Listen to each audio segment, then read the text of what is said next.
श्री हरि।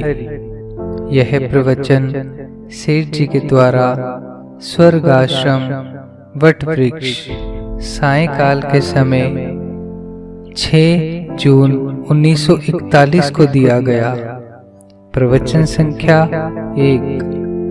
विषय: साधन में भजन, ध्यान, वैराग्य असली चीज है। भजन ध्यान ही सबसे बढ़कर है। उसके लिए तो संसार के भोगों से खूब वैराग्य करें। जहाँ तक हो ध्यान में मस्त रहें। कौन पुरुष आया और कौन पुरुष गया, इसका भी ज्ञान नहीं रहे। पुरुषों का ज्ञान हो भी जाए तो स्त्रियों का ज्ञान तो रखे ही नहीं, उधर देखे ही नहीं, खूब विरक्त रहें। अपने तो वैराग्य और उपरामता ही रखें। पर स्त्री, पर धन, पर अपवाद गृहस्थियों को इन तीनों का त्याग करना चाहिए। सन्यासियों को तो हर तरह से स्त्री आदि का त्याग करना चाहिए। स्वामी जी वैराग्य और उपरामता की मूर्ति होकर दिखलाओ, और उस असली वैराग्य उपरामता में ध्यान तो आप ही होता है। वैराग्य ही साधन में असली चीज है। साधन में सत्संग, भजन, ध्यान और वैराग्य ही असली चीज है। सन्यासी हो तो स्त्रियों से तो केवल नारायण हरि इस प्रकार बोलकर भिक्षा लेने का संबंध रखें।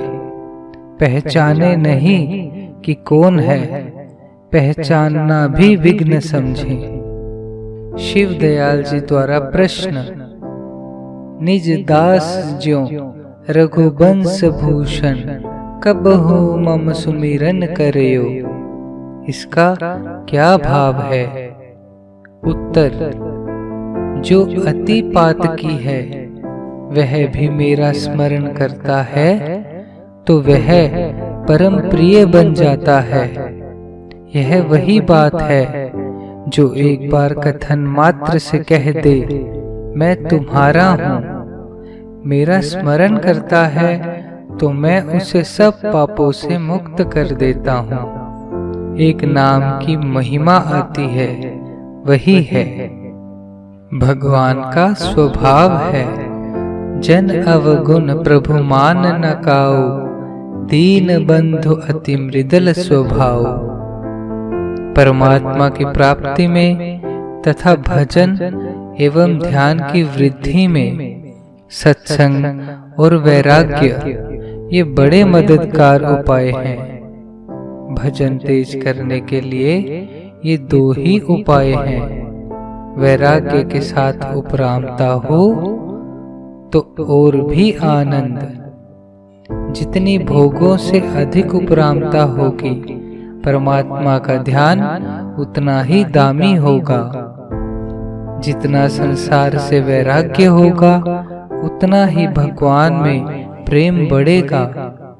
उपरामता में कौन व्यक्ति है, इस बात का विशेष ज्ञान ही नहीं करे। जो बात कहनी हो वह कह दे। स्वामी जी का बंबई जाना हो तो वहां ज्यादा परिचय नहीं करें, लोग भले ही करें। जय गोपाल तो जय गोपाल, नारायण नारायण नारायण। स्वामी जी सरीखे साधक को तो यह चाहिए कि ध्यान ही नहीं करे कि कौन बड़ाई करता है, क्योंकि मान बढ़ाई नाम शरीर का ही होता है। आनंद आनंद आनंद। शरीर के नाम को तो ऐसा मिटावें कि मरने के बाद नाम निशान नहीं रहे। कहावत है, तेरो खुर खोज नहीं रहेगा, तो खुर खोज नहीं रहे ऐसा करें। यह शाप वरदान हो जावे। जितनी उपरामता हो उतनी ही शांति मिले। उपरामता की बात से कितनी शांति हो रही है। फिर हृदय में उपरामता हो जावे तो शांति का कहना ही क्या है, ठिकाना ही क्या है। मान, बड़ाई, प्रतिष्ठा का सदा विरोध करे, चाहे दूसरों को अनुचित ही मालूम हो। इस प्रकार की अनुचितता में कोई आपत्ति नहीं। अपने नाम रूप दोनों को जितना भुला सके भुलावें। रूप का भुलाना यह है कि शरीर का ज्ञान न रहे। देश काल संसार का भी साथ ही चला जावे। किसी का ज्ञान है वही अज्ञान है। अब दृश्य के अभाव का ज्ञान भी न रखें। स्वाभाविक ही सात्विकता, शांति, प्रसन्नता है। उपरति वैराग्य, शांति और प्रसन्नता ये भी स्वाभाविक ही है। असली नशा वैराग्य का, उपरामता का है। उसी में झूमता रहे। उसके बाद परमात्मा का ध्यान चाहे सगुण का करो या निर्गुण का, उसमें एक अलौकिक आनंद है। आरंभ में विषयों में घृणा बुद्धि शोभनीय है। आगे जाकर यह भी हट जाती है। वैराग्य से बहुत ज्यादा आनंद उपरति में है। उसमें चित्त को बहुत ज्यादा शांति मिलती है, आनंद मिलता है। जैसे लाइट को चारों तरफ से रोक दें तो एक देश में ज्यादा प्रकाश हो जाता है। इसी तरह उपरामता के द्वारा चारों तरफ से वृत्ति रुक जाती है। निर्गुण के ध्यान में यह श्लोक अच्छे सहायक है। गीता अध्याय 5 श्लोक 21। बाह्य स्पर्शेष्वसक्तात्मा विन्दत्यात्मनि यत् सुखं स ब्रह्मयोग युक्तात्मा सुखमक्षयमश्नुते। अर्थात संसारिक भोगों में आसक्ति रहित अंतःकरण वाला पुरुष अंतःकरण में जो भगवत ध्यान जनित आनंद है उसको प्राप्त होता है। और वह पुरुष सच्चिदानंद घन पर ब्रह्म परमात्मा स्वरूप योग में एक ही भाव से स्थित हुआ अक्षय आनंद का अनुभव करता है। गीता के 5वें अध्याय के 24वें श्लोक में आया है, यो अंतः सुखो अंतराराम तथांत्र ज्योतिरेव यः स योगी ब्रह्म निर्वाणम ब्रह्मभूतो अधिगच्छति। अर्थात जो पुरुष निश्चय करके अंतर आत्मा में ही सुख वाला है और आत्मा में ही रमण करने वाला है तथा जो आत्मा में ही ज्ञान वाला है, ऐसा वह सच्चिदानंद घन पर ब्रह्म परमात्मा के साथ एक ही भाव हुआ सांख्य योगी शांत ब्रह्मा को प्राप्त होता है, जो आत्मा में ही आनंद वाला है और आत्मा में ही क्रीड़ा करने वाला है। इस प्रकार का योगी निर्वाण ब्रह्म को प्राप्त होता है। और भक्ति के साधन में यह श्लोक सहायक है। गीता अध्याय 10 श्लोक 9।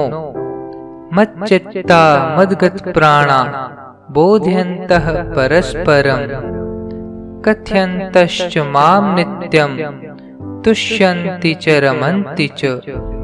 अर्थात निरंतर मेरे में मन लगाने वाले और मेरे में ही प्राणों को अर्पण करने वाले भक्तजन सदा ही मेरी भक्ति की चर्चा के द्वारा आपस में मेरे प्रभाव को जानते हुए तथा गुण और प्रभाव सहित मेरा कथन करते हुए ही संतुष्ट होते हैं और मुझ वसुदेव में ही निरंतर रमण करते हैं। जैसा आज प्रातःकाल बतलाया था, इस प्रकार प्रेम से भजे। भगवान कहते हैं, मैं उसे वह बुद्धि देता हूँ जिससे वह मुझे जान लेता है। एक क्षण भी वृत्ति उस परमात्मा से परे हो ही नहीं। एक क्षण भी वृत्ति कहीं जावे तो विघ्न सा मालूम हो। संसार की स्मृति विघ्न सा मालूम होवे, उधर मन जावे ही नहीं, मानो संसार था ही नहीं। व्याख्यान भी नहीं दे सके, मौन हो जावे। एक परमात्मा के सिवाय और किसी का ध्यान रहे ही नहीं। एक परमात्मा के ध्यान में ही मस्त हो जावे। ऐसे मौन होकर घंटे, 2 घंटे, 3 घंटे बैठा ही रहे। आनंदमय, आनंदमय, आनंदमय, आनंद ही आनंद, पूर्ण आनंद, अचल आनंद, ध्रुव आनंद, आनंद ही आनंद, आनंद आनंद। नारायण नारायण नारायण, श्रीमन्नारायण नारायण, नारायण नारायण, श्रीमन्नारायण नारायण, श्रीमन्नारायण नारायण।